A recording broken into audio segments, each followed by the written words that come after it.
Hello high ସମସ୍ତଙ୍କୁ। ଆଜି ସକାଳୁ ଶ୍ୱଶୁର ମାଛ ଟିକେ ନେଇ ଆସିଥିଲେ, ଦେଶୀ ମାଛ। ତ ଇଏ ମୋ ମାଇଁ ଶାଶୁ ରୋଷେଇ ତାକୁ କାଟୁଛନ୍ତି।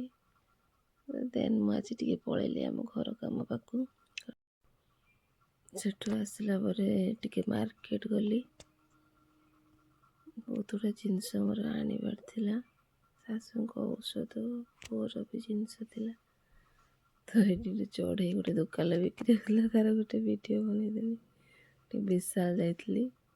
ବିଶାଲ ପୁଅର ଟିକେ ଜମେଟ୍ରି ବକ୍ସ, ତାପରେ ବ୍ରସ୍ ଏକା ଟିକେ ନେଇ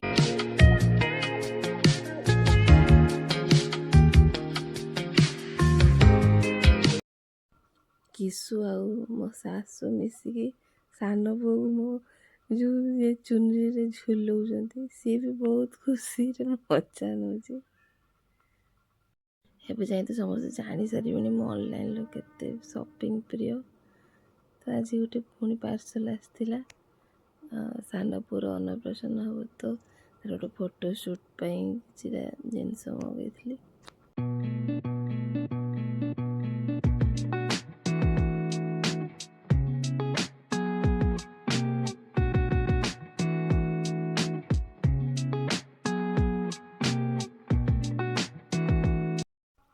ସାନ ପୁଅକୁ ଆଜି 7 ମାସ 15 ଦିନ ହେଲା। ତ ଫାର୍ଷ୍ଟ ଟାଇମ୍ ପାଇଁ ସେ ବସିଛି। ବଡ଼ ପୁଅ ଆଉ ମୁଁ କେତେ ଖୁସି, ଆମେ ଦୁଇ ଜଣ ଭିଡ଼ିଓ ବନାଉଥିଲି। ସିଏ ତ ପୁରା ନାଚୁଥିଲା, ଛୁଆ ବସି ପଡ଼ିଛି କହିକି। ମାଆଙ୍କର ଛୁଟି ଥିଲା, ରବିବାର ସୋମବାର ଛୁଟି ଅଛି। ତ ସିଏ ଆଜି ଘରକୁ ଆସିଥିଲେ। ମୁଁ କହିଲି ମା ଟିକେ ଛିଡ଼ା ହଉ, ଗୋଟେ ଭିଡ଼ିଓ ନେବି। ସେ ତ ହସୁଛି। ତ ମୋ ନଣନ୍ଦ ବି ହଷ୍ଟେଲରୁ ଆଜି ଆସିଲେ।